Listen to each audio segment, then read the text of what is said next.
Hello guys, it's Slippery Jack and welcome back to another video. Today I'm talking about two ambient albums by Brian Eno, Discrete music and music for airports. So I have kind of been inconsistent with my uploading for a while, and that's because it's the end of my school year and I have just been being pounded by so much homework. Like, you wouldn't believe. I thought that everything was just going to mellow out, and it did not. And I have been listening to nothing but ambient music during the past few weeks, because that's pretty much the only thing that I'm really able to listen to and work very well. And I decided I would talk about two of my go-to albums and also some of the other ambient albums that I was listening to. So Brian Eno is the obvious ambient outfit. He's probably the most well-known, and he has been doing it for decades, like since the 70s. And this album that I'm about to talk about right now, Discrete music, this was written in 75, and this was back before he even gave the music the name ambient music. And you can kind of tell already that Discrete, by the title Discrete music, that it was still kind of an idea in mind. Probably he didn't give it the name until Music for Airports, which he would, or it also says Ambient 1 Music for Airports. So I'm just kind of rambling now. But anyway, I tried to get some of my friends in high school into ambient music, and they're like, "Oh, ambient music, I don't like it. It's just background music." It's like, I don't understand it. Why don't they like ambient music? I think that ambient music is incredible. I just love the idea of, like, the melodies don't have to be very good, but it's all about the atmosphere. Sometimes there's some ambient music that has no melody at all even. And that might be why it's hard for them to enjoy it, because music nowadays, it's just like, if it's not melodic, it's not good. Sadly, yeah, this might mean that ambient music is going to die out one day, but hopefully I can get some people into this stuff. I noticed that my review of Eno's album, The Plateau of Mirror, got a lot of views, so there must be people out there that know what it is. But yeah, without further ado, let's talk about Discrete music. This was the first real ambient music that Eno created. Well, partly ambient music. You see, one side is definitely ambient music. The other side is just classical music. And I have been fighting myself, like, what I'm going to rate this album. Like, I know it like, I can say it's definitely a really good album. It's well put together. Everything just, like, goes in, all the songs transition, like, it's not like a seamless transition or anything, but it just, like, comes together really well as an album. And I think that a lot of the tracks on here, or, you know, all the tracks on here just work with Discrete music perfectly, except I never listen to anything out of context except maybe the title track, but just a really solid album. The title track, Discrete music, is just one ambient pad that goes on for 30 minutes, and I can already tell that this is going to scare a lot of you teens off. You're like, oh, I'm not in the mood to listen to a 30-minute long piece that just repeats itself like the whole time without any transition or any movement. But that's what ambient music is. It's all about the repetition. If there's no repetition, it's not going to relax you. And it's not going to help you get your work done either. Well, the Plateau of Mirror isn't exactly repetitive. It's got a lot of tracks. But Discrete music is all about the repetitiveness. This title track is also completely based around synthesizers. Alright, I can't tell if it's like an ambient pattern or synthesizers. I don't know the difference. But it's a really beautiful track. It almost sounds old-timey, or like it sounds like the soundtrack to the sunrise or something.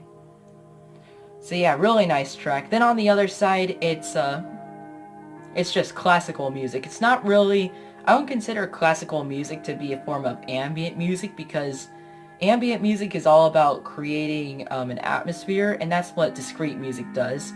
However, the second side isn't very atmospheric. It's got a lot of long chords, but still, definitely not ambient. But that doesn't mean that it's not good. The Fullness of Wind is a really good one. Just a very beautiful violin-centered track. And French Catalogs is pretty much just the same thing, but adding a wah wah wah to it, and which just kind of repeats itself throughout the song. Then Brutal Ardour is probably the only song that sounds really different, as the Fullness of Wind and French Catalogs just kind of flow into each other, and I didn't really notice French Catalogs at first. But Brutal Ardour is definitely noticeable, and I think that this kind of brings the album down a little bit. It's just a different mood. It's kind of got like the same mood that he was going for, but also like this weird melancholic feel next. I don't know what kind of mood he's going for, but it's definitely very abstract. But yeah, that's pretty much all of Discrete music. I think that, like I said, it's a very solid album apart from Brutal Ardour, which I still think fits perfectly with the album, and I wouldn't want it removed. Still trying to decide if I can call this album great, but if it isn't great, it's still really good. I'll give you the rating in the end of the video. Next is Music for Airports. I wanted to talk about this one along with Discrete music because I don't really have much to say on either of them, since all the songs are long and repetitive and fairly simple. The first track on Music for Airports, track 1, side 1, is it's mainly centered around a piano, and the piano is played by Robert Wyatt, I think. Sorry about that.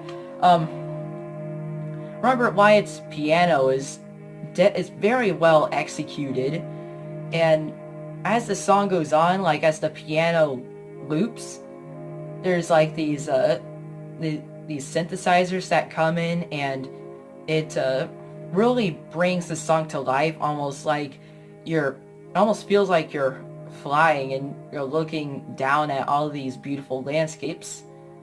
And I always love ambient music that makes you feel like you're flying, and this is definitely one of those tracks. And like there are these some parts of it that have these synthesizers that make like this chord progression and this sound that just feels very nostalgic for some reason. And it just feels like, even though this album hasn't really been the biggest part of my life, it just feels like it's been there much longer. It's easily, this whole album, in fact, easily is Eno's most nostalgic work for me. Um, surprisingly, this track doesn't really sound like the rest of the album, but somehow, track 2, side 1 just fits perfectly with, track 1, side 1. Track 2, side 1 is, basically just vocals, like synthesizer vocals, and it's the most minimalistic track on there, and it goes on for about 8 minutes. And somehow it works really well. It's very atmospheric, it's very warm, and like the vocals almost just sound like a cushion. And it's just a very comforting track, and I feel like this is where the real atmosphere of the album starts to come in. And it is continued on track 1, side 2, where an acoustic piano comes in with the vocals, and doesn't really sound much different from the other track, but I like this one more. I like it when there's more sounds in music, so that's probably why. But I still love the other one. And 1/2 goes on for much longer at about 11.5 minutes. And just throughout the song, the vocal synthesizers just like become more and more prominent, and it's just really, really beautiful, and it's just so comforting, and I could easily fall asleep to this. And then the last track, wait a second. Sorry about that. So 2/2, or track 2, side 2, is just like this big synth cushion. I used to not like this track because it just sounded very different from the rest of the album, and it was much more electronic sounding. But I don't think that's a problem anymore. I think this is a really beautiful track, and it's one of the more atmospheric ones. And it just feels like maybe it's supposed to be you're about to get on your plane and fly off or something, or you're finally landing after the plane ride. But this is overall, I don't think that Music for Airports is sticks together as a whole as much as Discrete music does. But I think that's kind of the advantage that Music for Airports has over it, as I can listen to pretty much any of the tracks in almost any mood. Whereas Discrete music, I have to hear the whole thing, or I can't listen to it at all. Okay, so both of these are very great, or very nice ambient albums. I think that for Discrete music, I'm going to go with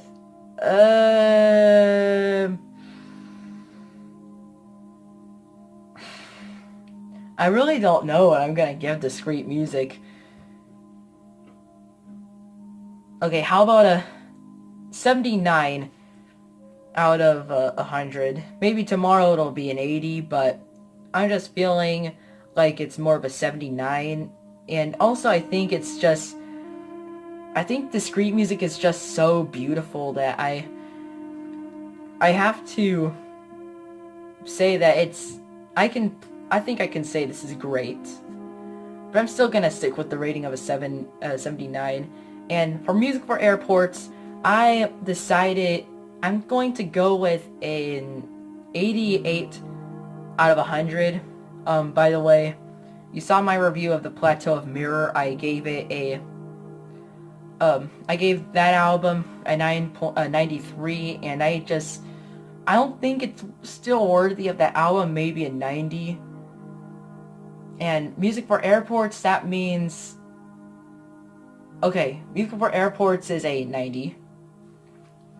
Thank you very much for watching, and I will see you later. Bye!